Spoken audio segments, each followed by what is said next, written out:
Go. So for today, I'm going to do a return demonstration of shoulder AP projection and external neutral and internal rotation of the humerus. So first, for the clinical indication, for the clear rotations, we have fractures and dislocations of the proximal humerus and the shoulder girdle. Also, we have the calcium deposits in muscles and tendons in bursal structures or surfaces. And also, we have degenerative conditions such as osteoporosis and osteoarthritis. So, this medical indication, for example, if a patient have possible fracture in his or her arm, proximal arm or his or her shoulder girdle, so we will be doing a shoulder AP projection. Same for if he or she, if the patient have possible or presence of like osteoporosis and osteoarthritis, a projection of shoulder AP under external, neutral, and internal rotation should be done. So, before we start, we need to discuss technical factors. So, for technical factors, we have our minimum SID. So, for SID, we have 40 inch. So, if we look here, hindi pa siya naka-40.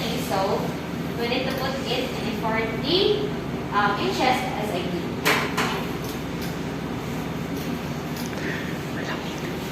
Sa longitudinal siguro ting. Longitudinal. Tabangan na lang di ka. Kumurigin mo kaya So, the SID is already 40 inch. So, why do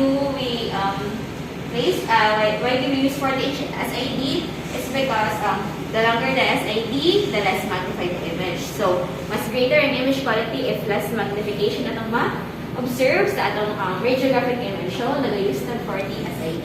40 inch na SID.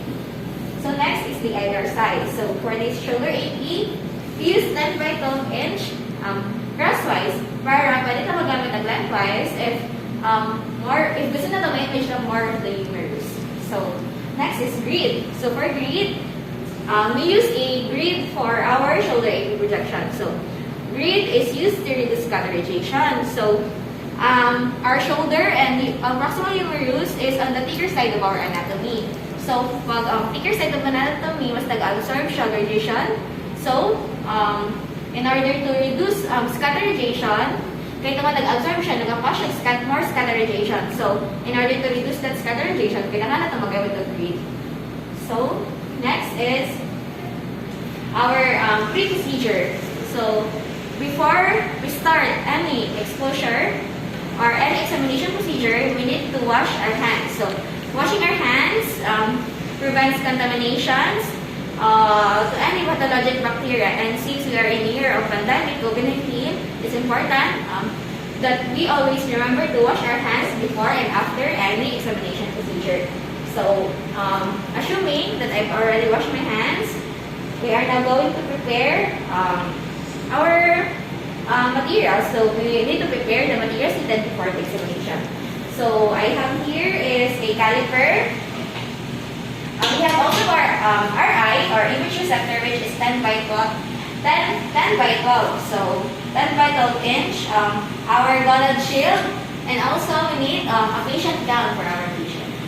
So, next is, we are now going to introduce ourselves to our patient. After that, we need to properly identify the patient's complete name and birthday. So,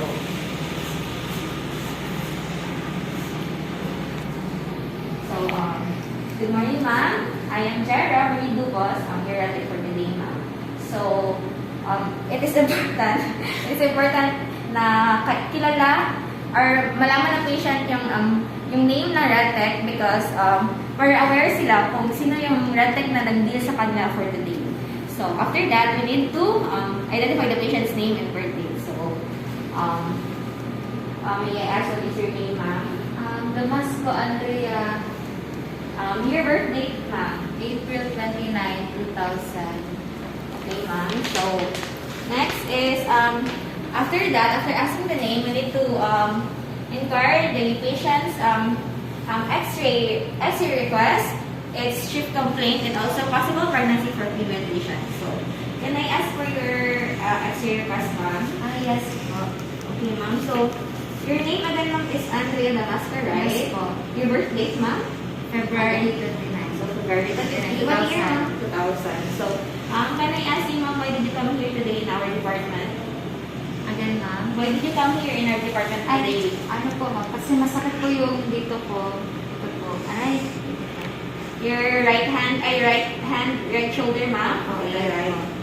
So, it is okay to ask if when is your last menstrual period, ma'am? Last week po. Last week, okay. So, it is always important na kailangan na to i-ask yung patient natin ng kanilang shift complaint and what part ng kanilang anatomy or arm is yung masakit or yung injured para di natin siya mahalo or parang mas madali siya ma-differentiate.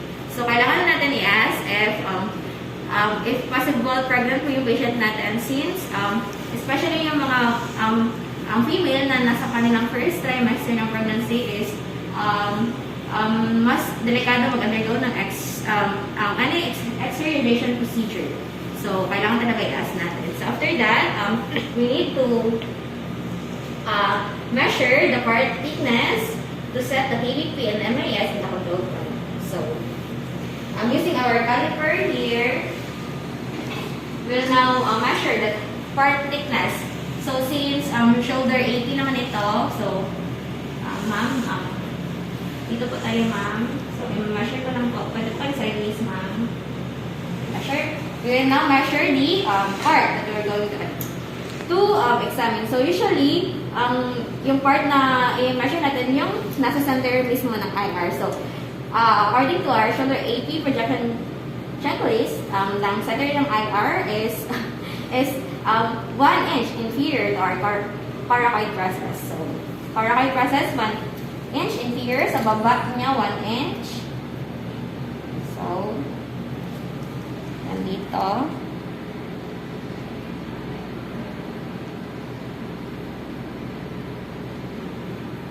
So, it is 13 centimeters for our patient. For our part, is 13 centimeters. So, for KBP, we can calculate the KBP. So, for example, 13 cm naman yung patient natin. So, times 2 natin, 13 times 2. So, 26 plus machine constant. For example, our machine constant is 40. So, 40 plus 26 is 66. So, that is for our KBP. So, for our MAS, So, we have calculated our KBP. So, for our KBP for our patient is 66. So, this is the major KBP and minor KBP. So, for major KBP, it is by 10. So, 60. So, for minor KBP, it is by 2. So, adjust it to 6.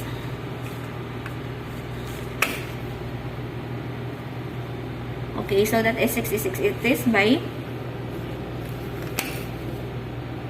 Okay, it's by 2. So, for our MAS, so according to our technique chart here, for our shoulder AP, we have a 10 MAS, shoulder AP 10. So, para ma-calculate yan natin dito sa ating control console is kailangan na natin ng small focus na nasa 100. So, 100 ating small focus. And also for our seconds, iset na natin siya sa 0.1. So, pag i-calculate ang 100 times 0.1, we have 10 MAS here for our shoulder AP. 10 MAS. So, next is, after that, we need to brief the patient about the procedure and give concise instruction. So, ma'am, today you will be undergoing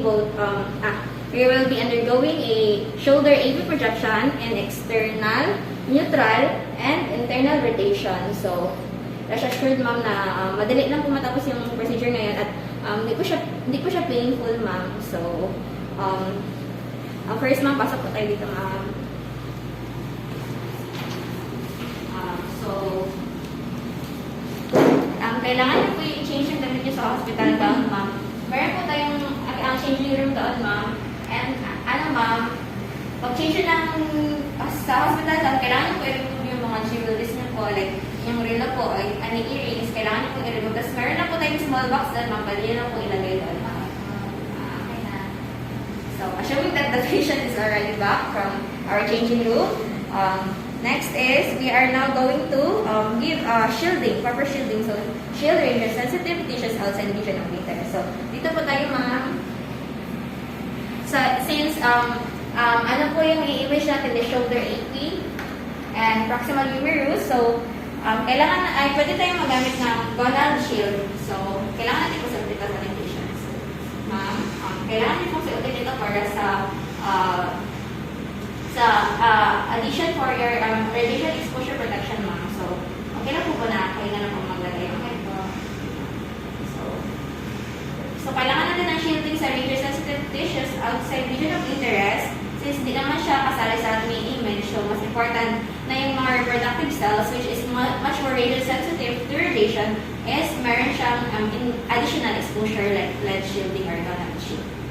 So, for our, after that, we will now going to go, magpupunta na tayo sa patient position. So, for patient position, place the patient in a supine or erect position facing the X-ray tube. So, dito po tayo, ma'am.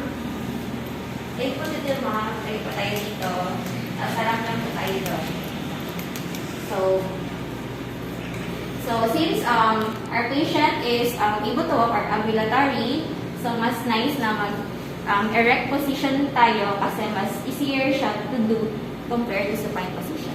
So, next is yung ating emission sector which is 10 by 12 inches. Ilagay natin crosswise dito.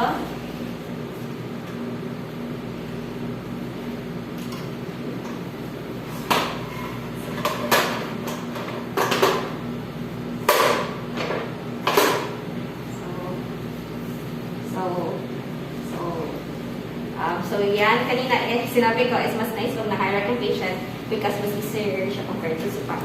So, next is the part position. So, for part position, center the shoulder joint in the midline of the glute. So, this is where our shoulder joint is. So, kailangan natin siya i-center sa midline sa ating glute.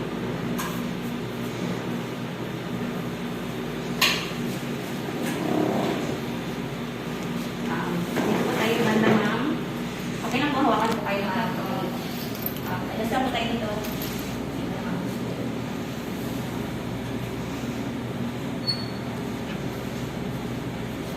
So, after that, adjust the IR so that the center, adjust the position of IR so that its center is 1 inch inferior the carotid process.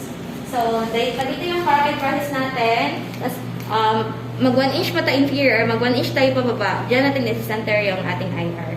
So, assuming na dito yung center ng ating IR, so, diyan natin i-position yung ating IR center. So, for next, so if the patient, if necessary to overcome the curve and the resulting obliquity of the shoulder structure,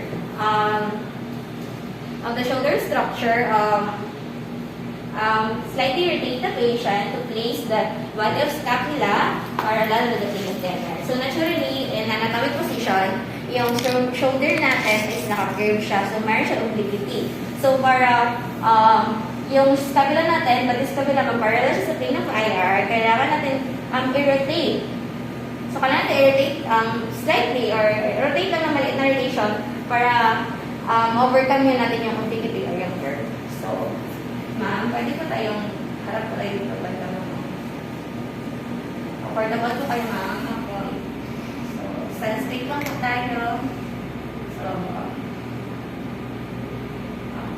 side po tayo. So, after that is, so, if the patient is in supine position, so, if hindi tayo naka-erect or if patient is naka-supine, so, support elevated or yung non-radiograph hips, ay non-radiograph shoulder and hips on a sandbag. So, kailangan natin maglagay ng sandbag if ang patient is nakasupine para ma-overcome natin ng obliquity at para rin comfortable yung patient pag nakahiga siya and ma-remove natin yung unnecessary motion. So, kailangan natin yung sandbags again para ma-place yung body to shoulder natin para wala sa pain of the area. Pero since naka-erect na yung patient natin dito, di na natin kailangan ng sandbags. So, next is for our external rotation of the humerus. For the external rotation, so first, ask the patient to supinate the hand and unless contraindicated. So, if kaya naman ng patient, if walang masakit sa kanyang hand, mismo, ipapasupinate natin yan. So, after that, pwede ko hawakan yung kamay niyo, ma'am. So, gaya niyo po ako ganyan ng Okay, ma'am. So, stand straight lang po tayo ulit, ma'am. After that, abduct the arm and rotate it. So,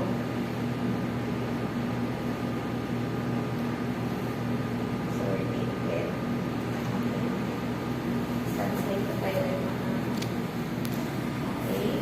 So, this position will place the lateral and medial epicondyles parallel to the plane of IR. So, sa external rotation sa humerus, mas makita natin ang ating greater tubercle sa lateral side. So, mas makita natin yung greater tubercle natin dito, mas observable siya in this position, the external rotation of the humerus. So before we set an exposure, kailangan na natin maglagay ng landmarker. So, we'll put a appropriate landmarker here. So,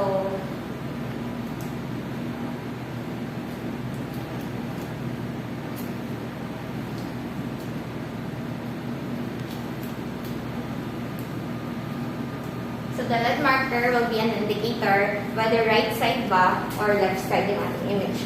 So, for the our neutral rotation, so of the humerus, ask the patient to rest the palm of the hand on the thigh. So, lagay po natin yung kamay natin dito, ma'am. So, close lang po natin yung mga digits natin sa ating fingers, ma'am. Stand straight po tayo ulit, ma'am. Okay, good. So, this is the neutral rotation of the humerus. So, this will place the epicondyles 45 degree angle with the plane of the IR. So, dito, yung kanina na external rotation, yung greater tubercle, which is in the lateral side, dito, mag-turn siya in the medial side and malapit na siya sa anterior part ng ating image. So, next is our internal rotation of the humerus. So, for the internal rotation, ask the patient to flex the arms lang. So, flex lang po natin yung arm natin, ma'am.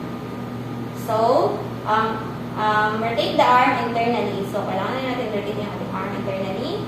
And also, after that is place the back of the hand against the hip. So, rotate. Pwede ko pang hawakan, ma'am. Like that. So, pababain natin if nataas na yung kamay. And after that, adjust the arm so that yung patient natin, yung ating scapula, nakaparallel pa rin siya sa plane of the eye. So for that, again, meron tayong landmarker. So for this 3 procedure, kailangan pag ma-expose ka, yung patient natin is yung respiration is suspended. So, kailangan natin siya i-inhale. Then, in those time, mag-inhale, doon tayo mag-expose. So, okay, ma'am? Are you comfortable in that position? So, ma-expose na po ako, ma'am. Inhale po tayo, ma'am. Hold your breath. Okay. So, exhale. So, yan yung para sa ating shoulder aid protection. So, for our recommended collimation, so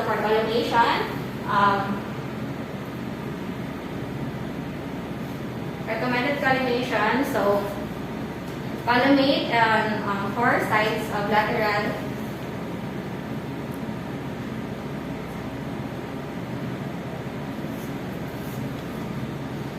for our recommended collimation, so collimate on four sides of upper, lateral and upper borders adjusted to our structure. So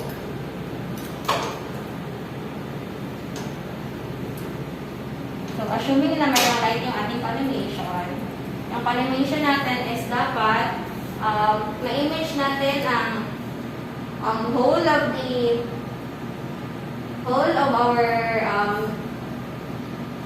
our proximal humerus and our scapula. So, yung lateral border in this side, dapat makita pa rin natin yung above, like 1 to 2 inch above sa ating jugular notch. So, kailangan natin ma-image yun sa ating collimation. So, for the central ray, of course, again, perpendicular pa rin siya sa a point na 1 inch inferior to coracoid process. So, if pag ganito yung coracoid process natin, 1 inch inferior, dyan natin ilalagay ang ating central ray para ma-image natin yung ating whole na proximal humerus in shoulder girdle na walang cut off sa anatomy na gusto natin i-image. So, next is for structure shown. So, for structure shown, so the resultant image shows a bony and soft structure of the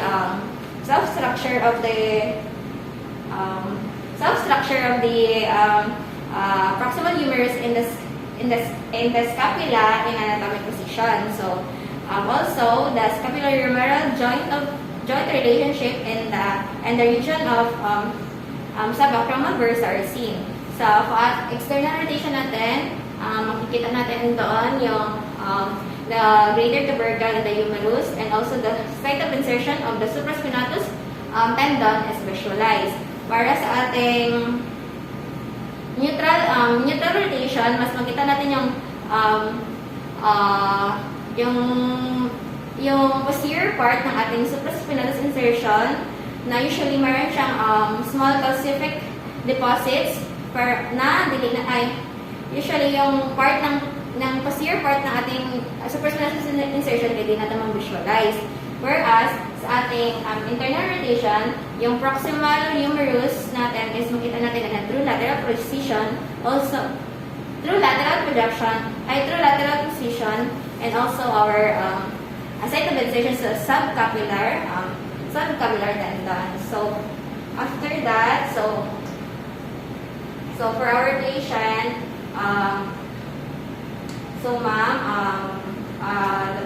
kailangan po na after that, ma'am, pwede natin tagalin yung ating lead gown, ma'am. Ilagay lang po natin dito. Tapos, pwede na po i-change yung hospital gown sa damit niya at nandun na po sa box yung belongings niyo po. So, after that, inform the patient that the procedure is already done. So, tapos na po yung procedure, ma'am.